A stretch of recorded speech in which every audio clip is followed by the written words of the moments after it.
अगले महीने यानी अगस्त में गहलोत मंत्री परिषद में फेरबदल और विस्तार हो सकता है। प्रदेश कांग्रेस के प्रभारी अजय माकन ने पीसीसी की बैठक के बाद इस बात के संकेत दिए। माकन ने साफ तौर पर कहा कि कई मंत्रियों ने संगठन में काम करने की इच्छा जताई है, तो आलाकमान के फैसले के मुद्दे पर माकन ने कहा, मैं ही दिल्ली हूं। देखिए खास रिपोर्ट।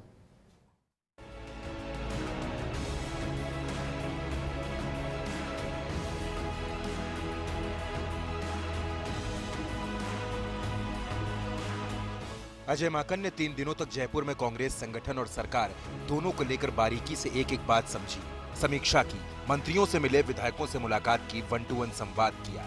आज उनके दौरे का समापन हो गया, मतलब रिपोर्ट तैयार है और इंतजार रिजल्ट का है। इसे लेकर जब पत्रकारों ने सवाल पूछा कि अब दिल्ली से फैसला कब तक आएगा, तो माकन ने कहा, मैं ही दिल्ली हूँ।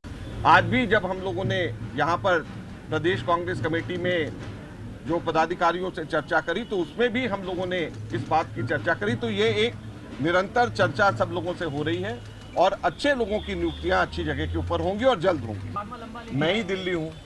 अब कांग्रेसी इस मैं ही दिल्ली हूँ लाइन का मतलब निकालने में जुटे हैं। बहरहाल माकन के मुताबिक फैसला उनके जरिए ही होगा, किसी को दिल्ली जाने की जरूरत नहीं है। माकन ने अपने बयानों से मंत्रिपरिषद फेरबदल और विस्तार को लेकर संकेत दे दिए। माकन ने कहा कि राजनीति में सबकी व्यक्तिगत इच्छा और आकांक्षा होती है, लेकिन मुझे ऐसे मंत्री भी मिले जिन्होंने फीडबैक के दौरान कहा कि हम संगठन में काम करने को तैयार हैं। कि हमारे बहुत सारे लोग जो हैं वो मांग तो करते ही हैं। जाहिर सी बात है कि व्यक्तिगत तौर के ऊपर हर व्यक्ति की अपनी आशाएं आकांक्षाएं होती हैं, लेकिन मुझे खुशी है इस बात की कि मेरे को बहुत सारे लोग ऐसे भी विधायक और ऐसे भी ओहदेदार मिले जिन्होंने ये कहा कि वो सरकार के पद को भी छोड़ करके वो लोग अगर जरूरत पड़े कि अगर हम लोग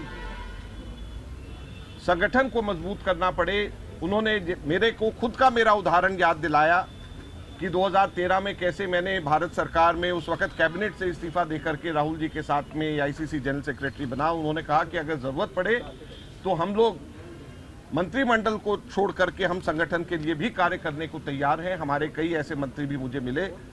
अजय माकन ने गहलोत सरकार के कामकाज को सराहा। माकन ने कहा कि 3 दिन के फीडबैक में मिलकर सरकार लाने के प्रयास पर बातचीत हुई। मुझे हर विधायक ने बताया कि उनके क्षेत्र में अभूतपूर्व कार्य हुए हैं, अब जरूरत उपलब्धियों को जनता के बीच लेकर जाने की है। कि जब मैं विधायकों से बात कर रहा था तो मुझे हर विधायक ने मुझे इस बात के लिए बताया कि किस प्रकार से उसकी कॉन्स्टिट्यूएंसी में कितने अभूतपूर्व विकास के कार्य हुए हैं। चाहे पीएचसी की बात हो, सीएचसी की बात हो, ऑक्सीजन प्लांट्स के लगाने की बात हो, चाहे महात्मा गांधी स्कूल की बात हो, चाहे कहीं पे नए हॉस्पिटल्स की बात हो, कहीं स्कूल्स के अपग्रेडेशन की बात हो, चाहे कहीं पे पीने के पानी की व्यवस्था करने की बात हो, सड़कों की बात हो, कॉलेजेस की बात हो, एग्रीकल्चर कॉलेजेस की बात हो, टेक्निकल कॉलेजेस की बात हो, ट्रॉमा सेंटर्स की बात हो।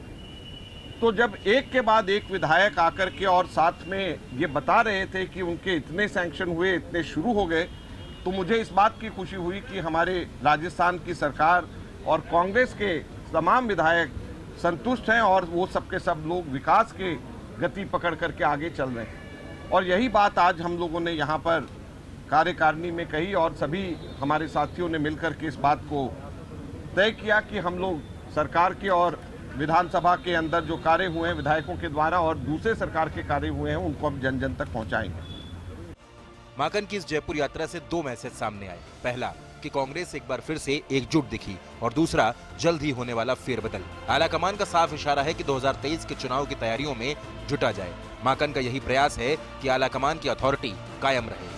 इसी सोच को बीते 3 दिनों में कांग्रेस, सत्ता और संगठन के बीच पहुंचाने का काम अजय माकन ने किया। अपने प्रयासों में माकन कितना सफल होंगे, ये अगस्त महीने में होने वाले डेवलपमेंट से पता चल जाएगा।